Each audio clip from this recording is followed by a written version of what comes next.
सच के साथ। नमस्कार, सिटी वाराणसी लाइव में आप सभी का स्वागत है। मैं हूं ममता चौरसिया। आइए नजर डालते हैं आज के हेडलाइंस पर।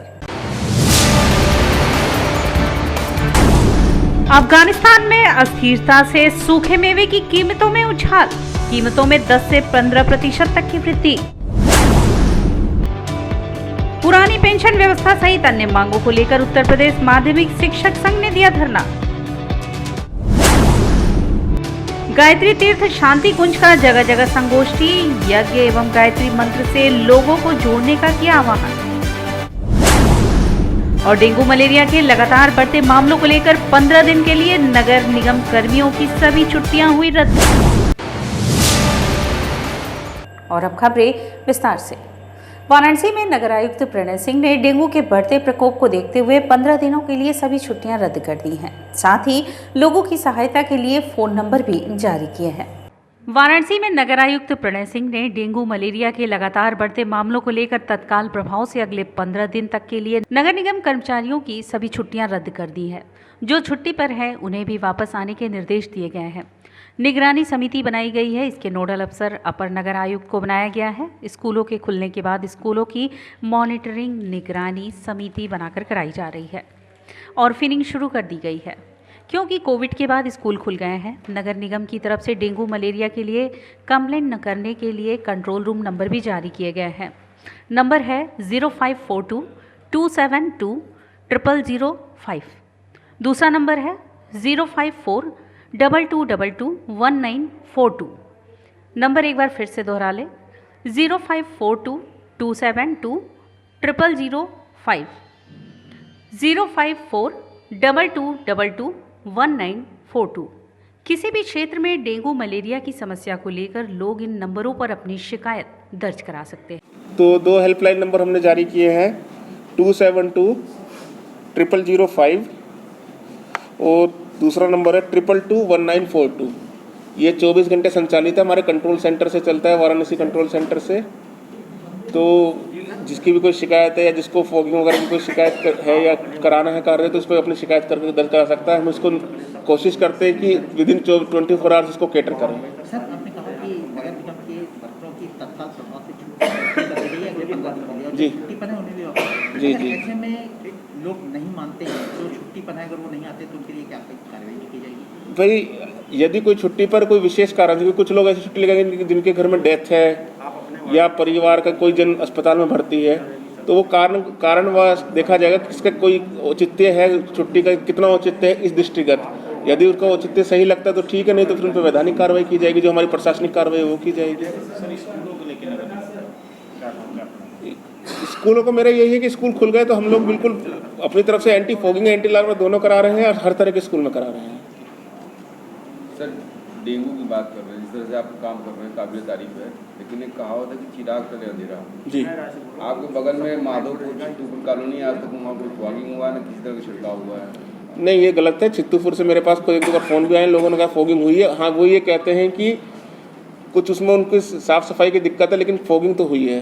तो इस चीज़ का तो मैं खंडन करता हूँ कि चित्तूपुर में फॉगिंग नहीं हुई है। डेंगू महामारी के प्रति सुबह बनारस क्लब के लोगों ने लोगों को जागरूक किया और लोगों को घर के आसपास सफाई रखने की भी अपील की। शहर में जगह जगह बरसात होने की वजह से इकट्ठा हुए पानी और समय समय पर दवा के छिड़काव न होने के कारण तेजी से पनपने के साथ लोगों को अपना शिकार बना रहे खतरनाक एवं जानलेवा डेंगू के मच्छर से बचाव तथा अपनी सुरक्षा अपने हाथ के तहत सावधानी बरतने की अपील एवं नगर निगम प्रशासन से पूरे वाराणसी शहर में इकट्ठा हुए गंदे पानी की जगह पर दवा का छिड़काव करने की मांग को लेकर सामाजिक संस्था सुबह बनारस क्लब के बैनर तले संस्था के अध्यक्ष मुकेश जायसवाल एवं प्रमुख उद्यमी समाज सेवी व्यापारी नेता श्री विजय कपूर के नेतृत्व में मैदागिन स्थित भारतेंदु पार्क में सुबह मॉर्निंग वॉक पर आने वाले हजारों लोगों के बीच एक जन जागरूकता अभियान चलाया गया। उपरोक्त अवसर पर बोलते हुए संस्था के अध्यक्ष मुकेश जायसवाल एवं समाज सेवी विजय कपूर ने कहा कि वाराणसी जनपद में मौसमी बीमारियों के साथ ही खतरनाक रूप से लोगों को अपना शिकार बना रहे डेंगू ने तेजी से अपना पांव पसार लिया है, जिसके कारण अत्यधिक संख्या में लोग इसके शिकार होते जा रहे हैं। ऐसे में शासन प्रशासन को दोष देने की बजाय अपनी सुरक्षा आप स्वयं करें। सुरक्षा की दृष्टि के मद्देनजर घरों में कहीं भी पानी एकत्रित ना होने दें। खाली डिब्बा या पुराने गमले को हटा दें, इसमें पानी जमा हो सकता है। खास करके मानसून के मौसम में कूलर, खुले नालों, छोटे तालाबों एवं पानी इकट्ठा होने के अन्य स्थानों पर मिट्टी के तेल की कुछ बूंदें डाल दें। इस मौसमी गंभीर बीमारी को गंभीरतापूर्वक लेना ज़रूरी है, क्योंकि इस गंभीर जानलेवा बीमारी के जद में जो भी मरीज आ रहे हैं उनमें जान माल का खतरा प्लेटलेट का कम होने की वजह से ज़्यादा बनता है और अकारण मौत के मुंह में जाने की संभावना बनी रहती है। ऐसे में लोगों में जागरूकता नितांत आवश्यक है। कार्यक्रम में मुख्य रूप से मुकेश जायसवाल, विजय कपूर, राजन सोनी, नंद कुमार टोपीवाले, चंद्रशेखर चौधरी, अनिल केसरी, राजेश केसरी, प्रदीप गुप्ता, पंकज पाठक, डॉक्टर मनोज यादव, राजेश श्रीवास्तव, सुनील अहमद खान सहित कई अन्य लोग शामिल थे। डेंगू ने अपना आतंक मचाया है और हर घर से कोई न कोई आदमी जो है डेंगू का शिकार हो रहा है, वायरल फीवर का शिकार हो रहा है।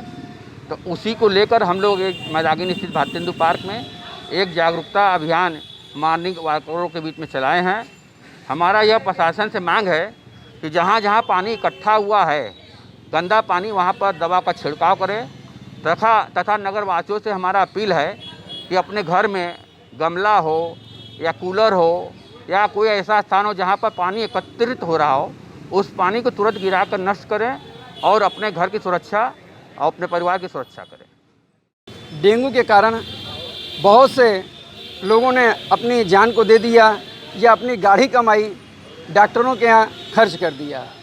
तो मेरा सरकार से आग्रह है कि ये एक आपदा की तरह ही इसको लिया जाए और शहर में जहाँ जहाँ भी पानी का स्थान है, रुकने का स्थान है, पानी की टंकियाँ हैं जिसमें पहले लाल दवा पड़ती थी, कुएँ में लाल दवा पड़ती थी, ये सब अब बंद हो चुका है। तो पुरानी चीज़ें हम कैसे उसको साफ़ करें। एक निर्मली सुपारी भी आती है, उसे भी कुओं में डाला जाए ताकि जो है हमें स्वच्छ जल मिले। काशी हिंदू विश्वविद्यालय के अंतिम वर्ष के छात्र गुरुवार को सेंट्रल ऑफिस पर हॉस्टल खाली कराने के विरोध में धरने पर बैठ गए। काशी हिंदू विश्वविद्यालय के अंतिम वर्ष के छात्र गुरुवार को सेंट्रल ऑफिस पर हॉस्टल खाली करने के विरोध में धरने पर बैठ गए। धरनारत छात्रों का कहना है कि महीने भर में उनका प्रवेश परीक्षा है और अभी उनका अंतिम वर्ष का रिजल्ट भी नहीं आया है, लेकिन उससे पहले विश्वविद्यालय हॉस्टल खाली करा रहा है, जो अनुचित है। इन छात्रों का कहना है कि उनको महीने भर का मोहलत दिया जाए, जिससे वो अपनी परीक्षा की तैयारी कर सकें। उसके बाद वो खुद से हॉस्टल खाली कर देंगे। विद्यार्थियों के संगठनों ने इनको ज्ञापन दिया, 50 बार ज्ञापन दिया गया। उसके बाद इन्होंने जो है इंट्रेंस की डेट लाई, फिर उसके बाद काफ़ी लेट से इन्होंने फॉर्म भरवाया। उसके बाद पेपर जब कराने का डेट आया है तो छात्रों को हॉस्टल से बाहर किया जा रहा है। अब छात्र कहाँ जाएंगे? ऐसी विषम परिस्थिति में कहाँ रूम लेंगे, कहाँ खोजेंगे? उनको ऐसे समय में बहुत सारी समस्याओं का सामना करना पड़ रहा है। यहीं पे आर्ट्स फैकल्टी के अलावा अदर फैकल्टीज के छात्रों के साथ ऐसा नहीं किया जा रहा है। सोशल साइंस के डीन उनको जो है टाइम दे रहे हैं कि आप इंट्रेंस तक अपने हॉस्टल में जो है समझौता करके अपने दोस्तों के साथ रह सकते हैं आप, लेकिन ये दोहरा चरित्र नहीं चलेगा। सभी छात्र एक समान है विश्वविद्यालय का। हम सब यही मांग करते हैं कि सभी छात्रों के साथ एक समान व्यवहार किया जाए और हमें जो है मानवता के आधार पर हॉस्टल में रहने का अवसर दिया जाए। गुरुवार को समाजवादी शिक्षक सभा द्वारा कचहरी स्थित सर्किट हाउस में पत्रकार वार्ता का आयोजन हुआ, जिसमें शिक्षक दिवस पर होने वाले कार्यक्रमों की चर्चा हुई। गुरुवार को समाजवादी शिक्षक सभा द्वारा कचहरी स्थित सर्किट हाउस में पत्रकार वार्ता का आयोजन किया गया। पत्रकार वार्ता के दौरान समाजवादी शिक्षक सभा के राष्ट्रीय महासचिव कुलदीप यादव ने बताया कि आगामी 5 सितंबर को शिक्षक दिवस के अवसर पर समाजवादी शिक्षक सभा द्वारा आयोजित राष्ट्रीय सम्मेलन एवं शिक्षक सम्मान समारोह बात कही भदोही जनपद में आयोजित है, जिसके मुख्य अतिथि प्रदेश के पूर्व मुख्यमंत्री व राष्ट्रीय अध्यक्ष अखिलेश यादव होंगे, जिसमें कई मंडलों से शिक्षक भाग लेंगे। साथ ही पत्रकार वार्ता के दौरान राष्ट्रीय महासचिव कुलदीप यादव ने प्रदेश सरकार पर जमकर निशाना साधते हुए कहा कि प्रदेश की भाजपा सरकार केवल सपा शासनकाल की योजनाओं के नाम बदलकर वाहवाही लूट रही है। तो वहीं एमएलसी आशुतोष सिन्हा ने भी कार्यक्रम के बारे में विस्तार से जानकारी दी और कहा कि केवल समाजवादी पार्टी ही ऐसी पार्टी है जो शिक्षकों के हितों की बात करती है। महंगाई व बेरोजगारी, प्रदूषण, कुपोषण व भ्रष्टाचार सब कुछ खत्म कर दूंगा, ऐसा कहना है शिवपुर स्थित नारायणपुर निवासी विनोद जिंदगी का। बेरोजगारी, महंगाई, प्रदूषण, कुपोषण, भ्रष्टाचार, आतंकवाद, हिंसा सभी को खत्म कर दूंगा। अपने विचारों से पृथ्वी को स्वर्ग बना दूंगा, ऐसा कहना है शिवपुर स्थित नारायणपुर के निवासी विनोद जिंदगी का।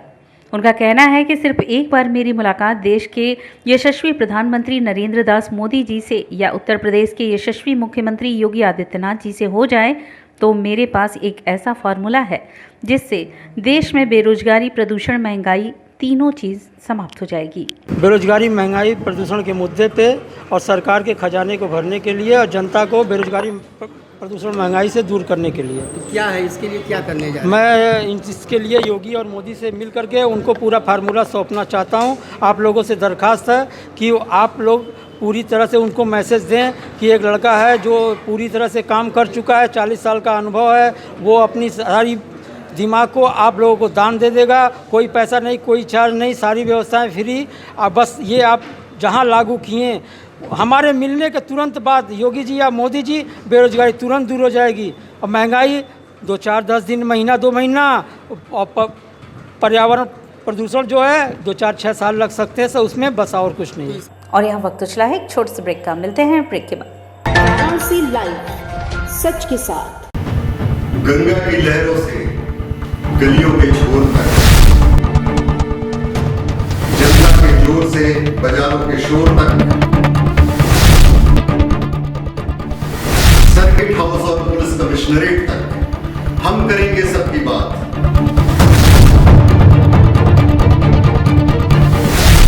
देखिए मेरे साथ बनारस की बात। कोरोना वायरस ने देश में एक बार फिर से रफ्तार पकड़ ली है। ऐसे में जरूरी है कि सभी लोग पूरी एहतियात बरतें। घर से बाहर निकलते समय मास्क का सदैव प्रयोग करें। समय समय पर हाथों को सैनिटाइजर से सैनिटाइज करें। ज्यादा भीड़ भाड़ वाली जगहों में जाने से बचें। 2 गज की दूरी का पालन करें। स्वस्थ रहें, सुरक्षित रहें। जनहित में जारी वाराणसी लाइव। वाराणसी लाइव, सच के साथ। और ब्रेक के बाद पुनः आपका स्वागत है। अफगानिस्तान में अस्थिरता से सूखे मेवों की कीमतों में उछाल आया है। आवक कम होने से 10 से 15% तक की वृद्धि मेवे की कीमतों में हुई है। अफगानिस्तान पर तालिबान का कब्जा होने के बाद काजू, बादाम, पिस्ता जैसे सूखे मेवे की कीमतों में ज़बरदस्त उछाल आया है। हाल ही में ड्राई फ्रूट्स यानी सूखे मेवे की कीमतों में तेजी से उछाल आया है। मालूम हो कि भारत में नट्स की सप्लाई अफगानिस्तान और पाकिस्तान से ज़्यादा होती है। वाराणसी के थोक मंडी दीनानाथ गोला में सूखे मेवे का व्यापार करने वाले थोक व्यापारियों को निर्यात कर आने वाले माल मांग के अनुरूप कम मिल रहे हैं और दामों में भी काफ़ी बढ़ोतरी हो गई है। त्योहारों का मौसम है, ऐसे में सूखे मेवे काजू, किशमिश, मुनक्का, अंजीर, खुबानी, पिस्ता की भारी डिमांड होती है। अफगानिस्तान में तालिबान के कब्जे के बाद सूखे मेवे की जितनी डिमांड है वह पूरा नहीं हो पा रहा है, जिसके कारण इनके दामों में भारी बढ़ोतरी हुई है। 10 से 15% तक सूखे मेवे के दामों में इन दिनों बढ़ोतरी हुई है। अफगानिस्तान से आने वाले सूखे मेवे के निर्यात के चेन पर बहुत बुरा असर पड़ा है। अफगानिस्तान से सूखे मेवे का निर्यात इस समय अफरा तफरी के कारण बंद है। मार्केट के जानकारों के अनुसार अभी सूखे मेवे के दामों में और उछाल आ सकता है। अफगानिस्तान की हालात सामान्य होने तक सूखे मेवा के दाम लगातार बढ़ सकते हैं। तालिबान से देखिए सामान जो आता था, मसालों में से जीरा आता था, पिस्ता मेवों में, और इसके बाद मुनक्का है, चमन किशमिश है, अंजीर है, रोडी पिस्ता, नमकीन पिस्ता कहते हैं, ये सारे सामान वहाँ से आते थे। और वो आता था, खुमानी आता था, और इन सब सामानों के आपूर्ति कमजोर होने से चूँकि माल नहीं आ रहा है, इसलिए 10 से 15% किसी भी सामानों में 20-25% की भी वृद्धि हो चुकी है। अब क्योंकि सप्लाई स्थिति कमजोर हो गई है, वहाँ से माल नहीं आ रहा है, इसलिए रेट कुछ न कुछ बढ़ ही रहे हैं। लगभग अगर बात की जाए तो कितना महंगाई अभी बढ़ा है, जैसे 10 रुपए, 20 रुपए, 50 रुपए या 100 रुपए? नहीं, प्रतिशत के हिसाब से समझ, क्योंकि हर चीजों के रेट अलग होते हैं। जैसे मुनक्का 300 रुपए किलो था, वो 400 रुपए हो गया। खुमानी 350 था, वो करीब 500 पहुंचने जा रहा है। स्याजीरा 380-400 था, वो 450 रुपए हो गया है। इस तरीके से 10 से 20%, 25% लगभग मेवों और मसालों के रेट जो वहां से आते थे उनके बढ़ चुके हैं। सपा महानगर के पूर्व अध्यक्ष डॉक्टर ओपी सिंह ने भाजपा सरकार पर गरीब विरोधी होने का आरोप लगाते हुए कहा कि मौजूदा वक्त में गरीब की थाली और चूल्हा दोनों खतरे में है। सपा महानगर के पूर्व अध्यक्ष डॉक्टर ओपी सिंह ने भाजपा सरकार पर गरीब विरोधी होने का आरोप लगाते हुए कहा कि मौजूदा वक्त में गरीब की थाली और चूल्हा दोनों खतरे में है। उन्होंने रसोई गैस के दाम में बेतहाशा वृद्धि की कड़ी निंदा करते हुए कहा कि सरकार पूंजीपतियों का खजाना भरने के लिए आम आदमी की जेब पर डाका डाल रही है। डॉक्टर ओपी सिंह सपा के जनाक्रोश पदयात्रा के तहत गुरुवार को वार्ड नंबर 33 सारनाथ में जनसंपर्क कर रहे थे। इस दौरान क्षेत्र की महिलाओं ने उन्हें अपनी तकलीफों के बारे में जानकारी देते हुए बताया कि बढ़ती महंगाई ने घर का बजट बिगाड़ दिया है। खाने की थाली से सामान गायब होता जा रहा है। रही सही कसर रसोई गैस की कीमतों में भारी वृद्धि ने पूरी कर दी है। क्षेत्र की बिजली की समस्या से भी अवगत कराया। इस दौरान उनके साथ प्रमुख रूप से हृदय राय, राकेश यादव, रोहित राजभर, आनंद यादव, विनोद यादव, जयप्रकाश पटेल, सुरेंद्र पटेल, जितेंद्र पटेल, जित्तू आदि मौजूद रहे। उत्तर प्रदेश माध्यमिक शिक्षक संघ के तत्वाधान में शिक्षकों ने गुरुवार को एक दिन का धरना प्रदर्शन कर जिला विद्यालय निरीक्षक महोदय को मांग पत्र सौंपा। उत्तर प्रदेश माध्यमिक शिक्षक संघ के तत्वाधान में शिक्षकों ने गुरुवार को अर्दली बाजार स्थित जिला विद्यालय निरीक्षक कार्यालय पर पुरानी पेंशन योजना बहाली तथा राज्य कर्मियों की भांति आशाकीय माध्यमिक विद्यालयों के शिक्षकों पेंशनरों को कैशलेस उपचार की सुविधा दिए जाने समेत अपनी 12 सूत्रीय लंबित मांगों को लेकर धरना प्रदर्शन किया। इस दौरान मीडिया के साथ बातचीत में संघ के जिलाध्यक्ष डॉक्टर राजेश कुमार यादव ने बताया कि सरकार हम शिक्षक हितों की अनदेखी कर रही है तथा हमारा यह संघर्ष तब तक जारी रहेगा जब तक कि सरकार हमारी उचित व लंबी मांगों को नहीं पूरा करती। आज हम सभी एक दिन के धरने के दौरान जिला विद्यालय निरीक्षक महोदय को मांग पत्र सौंपेंगे। तो 12 सूत्री मांग है भाजपा सरकार से कि हमारे जो पुराने शिक्षक हैं जिनको पुरानी पेंशन दिया जा रहा था वो बंद कर दिया गया है, हमको पुरानी पेंशन दिया जाए और राज कर्मचारियों के भांति हमारे माध्यमिक विद्यालय के अध्यापकों को भी चिकित्सकीय सुविधा दिया जाए, मेडिकल फैसिलिटी दिया जाए और हमारे जो CCA नगर प्रतिकर भत्ता सरकार बंद कर दी है उसको हमारा पुनः हमको चालू किया जाए। सामूहिक बीमा सरकार बंद कर दी है उसको पुनः चालू कर दिया जाए। और सबसे प्रमुख समस्या जो इस समय चल रही है कि पूरे उत्तर प्रदेश के समस्त माध्यमिक विद्यालयों के अध्यापक सुबह 8 बजे से लेकर के शाम को 4:30 बजे तक विद्यालय में उपस्थित होने के लिए बाध्य हुए हैं। ये कहीं भी जो है इंटरमीडिएट एक्ट में नहीं लिखा है कि इतने देर तक शिक्षक जो है कार्य करेंगे। बच्चे कोरोना के कोविड के चलते जो है संख्या नगण्य है, मगर विद्यालयों में शिक्षकों को बाध्य किया गया कि आप उतने देर तक नहीं रहेंगे तो अधिकारी जाकर के जांच करेंगे। जांच में अगर आप अनुपस्थित पाए जाते हैं तो आपका वेतन काटा जाएगा। गुरुवार को बाबा काल भैरव का भव्य हरियाली श्रृंगार का आयोजन हुआ जिसमें श्रद्धालुओं की काफी भीड़ उमड़ी। काशी के कोतवाल बाबा काल भैरव का विराट हरियाली श्रृंगार महोत्सव गुरुवार को आयोजित किया गया। इस अवसर पर जहां उनकी नयना विराम झांकी सजाई गई, वहीं प्रातःकाल बाबा को पंचामृत से स्नान कराया गया। तत्पश्चात सिंदूर अर्पण कर नवीन वस्त्र और मुखौटा धारण कराकर विभिन्न सुगंधित मालाओं और आभूषणों से भव्य झांकी सजाई गई। श्रृंगार के पश्चात विभिन्न प्रकार के पकवान भोग लगाकर भव्य श्रृंगार आरती की गई। आरती के साथ ही बाबा के श्रृंगार का दर्शन श्रद्धालुओं के लिए खोल दिया गया। अपराह्न 4 बजे 11 वैदिक ब्राह्मणों ने बसंत पूजन संपन्न कराया। इस दौरान पर बाबा का दरबार हरियाली से जहां आच्छादित रहा, वहीं बाबा के दरबार तक आने वाले प्रत्येक मार्ग को दुल्हन की तरह सजाया गया था। पिछले 106 वर्षों से ये विशिष्ट श्रृंगार का आयोजन, हरियाली महोत्सव का आयोजन प्रतिवर्ष हर की भांति इस वर्ष 107वां वर्ष इस कार्यक्रम का है। प्राचीन 106 वर्ष पूर्व जब अकाल पड़ा हुआ था तो हमारे पर नाना पंडित गौरी शंकर दुबे जी प्रकृति की रक्षा के लिए, इस प्रकृति में शांति रहे, हरियाली रहे, उसके लिए इस महोत्सव का आयोजन किया था। और तब से लगातार निरंतर ये कार्यक्रम अनवरत 107वें वर्ष में आज प्रवेश किया है अपना कार्यक्रम।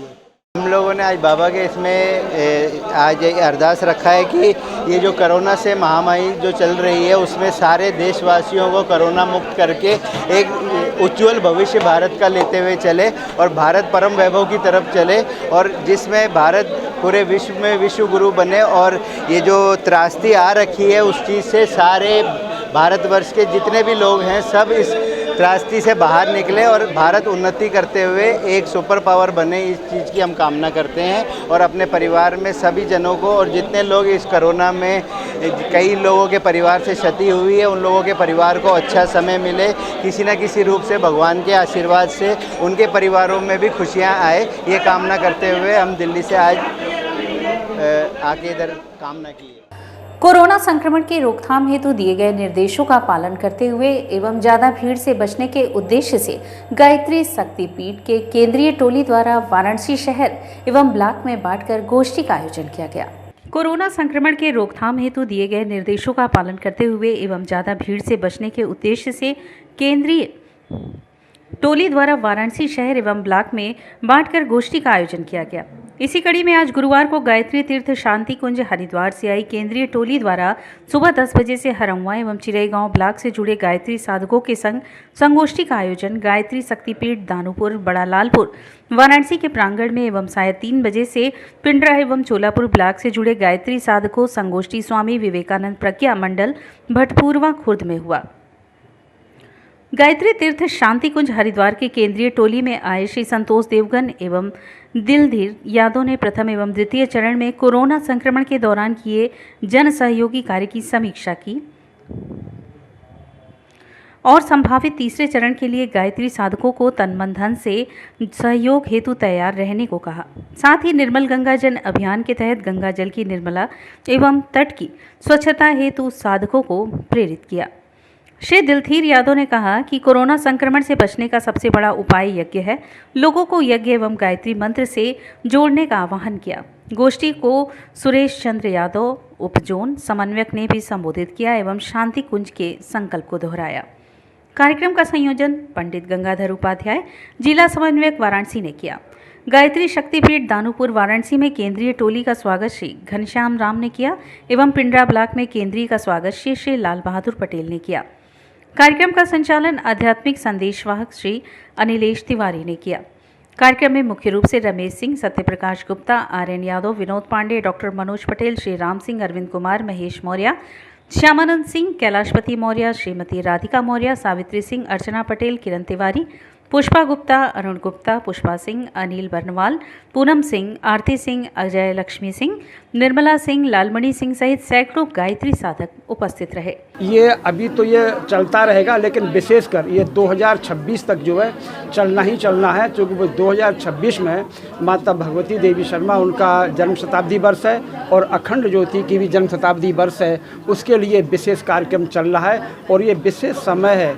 इसमें हर व्यक्ति जो भी वहाँ शांति कुंज से जुड़ा हुआ है पूरे मनयोग के साथ लगा हुआ है। निश्चित रूप से जो परम पूज्य गुरुदेव ने संकल्प लिया था मनुष्य में देवत्व का उदय और धरती पर स्वर्ग का अवतरण, वो साकार होने जा रहा है।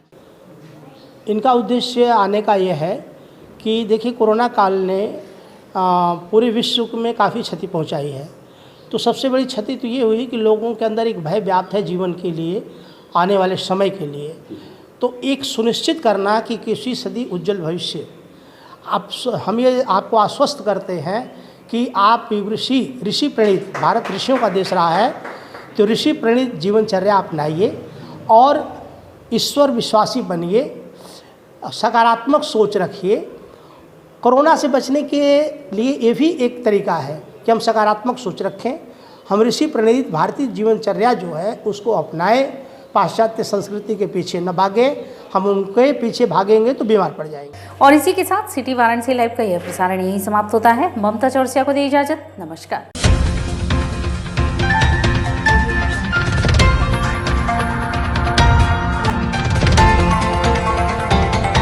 वाराणसी लाइव, सच के साथ।